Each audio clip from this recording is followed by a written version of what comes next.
இந்த வீடியோவில் subwoofer R101 clips மாடலை பற்றி பார்க்கலாம். இது வந்து இம்போர்ட் பண்ணி வாங்கினது. ஸோ ஆல்ரெடி இருக்கிற எக்ஸிஸ்டிங் ஆம்பிளிஃபையரில் சப்வூஃபர் கனெக்ட் பண்ணலான்னு சொல்லிட்டு கனெக்ட் பண்ணும்போது ஹம்மிங் நாய்ஸ் வந்தது. ஹம்மிங் நாய்ஸ் ஏன் அப்படின்னு சொல்லிட்டு கூகுள் பண்ணி பார்க்கும்போது அதில் இருக்கிற சொல்யூஷன்லாம் பார்த்து ட்ரை பண்ணும்போது அது எதுவுமே ஒர்க் அவுட் ஆகலை. என்ன போட்டிருக்காங்கன்னா, இந்த சப்வூஃபரோட பவர், எலக்ட்ரிக்கல் பவரும் ஆம்பிளிஃபையரோட எலக்ட்ரிக்கல் பவரும் இது ரெண்டுத்துக்கும் உள்ள டிஃப்ரென்ஸ் இதாக இருந்ததாலும் அந்த கிரவுண்டிங் நாய்ஸ் வரும் அப்படின்னு போட்டிருக்குது. ஸோ அதனால் வேறு சாக்கெட் இல்லாமல் சேம் சாக்கெட்டில் கனெக்ட் பண்ணி பார்த்தேன். அப்பயும் அது கிளியர் அவுட் ஆகலை. ஒரு வேளை வந்து கேபிள் ஃபால்ட்டாக இருக்குமான்னு செக் பண்ணேன். கேபிளும் ஃபால்ட் இல்லை. என்கிட்ட எக்ஸிஸ்டிங் RCA வீடியோ கேபிள் இருந்தது, அதை தான் யூஸ் பண்ணேன். எதுனா அந்த செட்டப் பாக்ஸ்க்கு வரும் இல்லையா, அதை யூஸ் பண்ணி பார்த்தேன். வேறு என்ன பண்ணலான்ட்டு கூகுள் பண்ணி பார்த்தா அதில் இருக்கிற எலக்ட்ரிக்கல் கேபிளும் அந்த ஆடியோ கேபிளும் செப்பரேட்டாக இருக்கணும் அப்படின்ற மாதிரி இருந்தது. அதெல்லாம் செப்பரேட்டாக தான் இருந்தது. எது இருந்தாலுமே இந்த நாய்ஸ் வந்துட்டு இருந்தது. சரி அப்படின்ட்டு தெரிஞ்ச ஒரு சர்வீஸ் சென்டருக்கு கால் பண்ணி கேட்கும்போது அது நேரில் கொண்டு வாங்க அப்படின்ட்டாங்க. எனக்கு என்ன டவுட்னா, இது சம்திங் ஏதோ கிரவுண்டிங் இஷ்யூ, அது நம்மளே கிளியர் பண்ணலான்ற மாதிரி இருந்தது. அவங்க அதை பற்றி கிளியராகவும் சொல்லலை. இது பெரிய சைஸுன்றது மாதிரி இருக்கிறதுனால இதை கொண்டு போய் ட்ராவலுக்கு எடுத்துகிட்டு போயிட்டு வரதும் கொஞ்சம் டஃப்பாக இருக்கிற மாதிரி இருந்தது.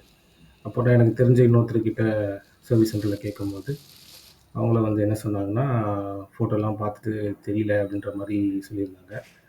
அவங்க மேபி கேபிள் வேணால் மாற்றி பாருங்கள், வேறு திக்கான கேபிள் ஒன்று இருக்கும், மாற்றி பாருங்கன்ற மாதிரி சொன்னாங்க.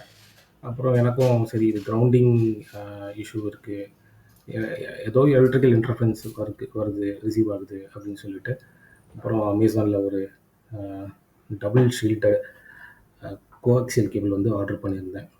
அது உங்களுக்கு அப்புறமா காமிக்கிறேன், இந்த வீடியோவில் லாஸ்ட்டில் காமிக்கிறேன். ஸோ இப்போது வீடியோவில் கரண்ட்டில் நீங்கள் பார்க்குறது தான் அந்த ரெட் கலரில் இருக்குது பார்த்தீங்களா, நார்மல் RCA கேபிள். இது தான். இதை கனெக்ட் பண்ணி பார்க்கும்போது எனக்கு அந்த ஹம்மிங் நாய்ஸ் வருது. நீங்கள் கேட்கலாம். அப்போது அந்த ஹம்மிங் நாய்ஸ் கனெக்ட் பண்ணி பார்த்தீங்கன்னா எந்த வீடியோவும் ப்ளே பண்ணாமையோ இல்லை எந்த ஆடியோ ப்ளே பண்ணாமையோ அந்த நாய்ஸ் வரும். அதை நீங்கள் 2 போட்டு கொடுத்துருப்பாங்க கிளிப்ஸில், லெஃப்ட் அண்ட் ரைட்டு. ஸோ நீங்கள் வந்து டேரெக்டாக LFE கேபிள், சப்வூஃபர் கேபிள் டேரெக்டாக கனெக்ட் பண்ணிக்கலாம்.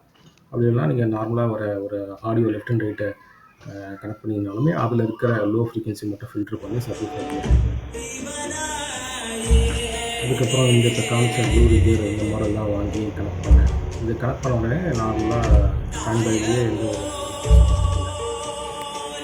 ஸோ இது ஏன் அப்படின்னா, இந்த கோஆக்சியல் கேபிள் ஃபுல்லாக ஷீல்டெல்லாம் கொடுத்துருக்கிறதுனால எலக்ட்ரிக்கல் இன்டர்ஃபரன்ஸ் எதாவது வந்திருந்தாலுமே அது கிராஸ் ஓவர் மூலமாக அதுக்கு வந்து கேன்சலேஷன் ஆகிடும். ஸோ அதனால் வந்து லோ ஃப்ரீக்வன்சி செட்டிங் வந்து ஒரு கிளியர் கட்டாக வந்து சப்வூஃபருக்கு கிடச்சிடும். அதில் எந்த ஒரு நாய்ஸும் வந்து ரிலேட்டிவ் ஆகும்.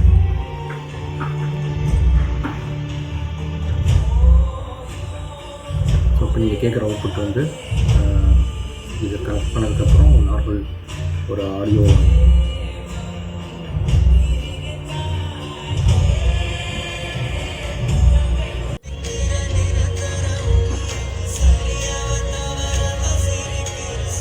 ஸோ கூகுளில் எதுவுமே கிளியராக போடல. அதாவது இந்த மாதிரி ஒரு normal simple RCA cable connect பண்ணி நாய்ஸ் இருக்குது அப்படின்னா அதை ரீப்ளேஸ் பண்ணணுன்ற ரொம்ப இந்த டிஃப்ரென்ஸு இதெல்லாம் வந்து பவர் சாக்கெட்டை வந்து சேம் பவர் சாக்கெட்டில் இருக்கணும் அந்த மாதிரி தான்.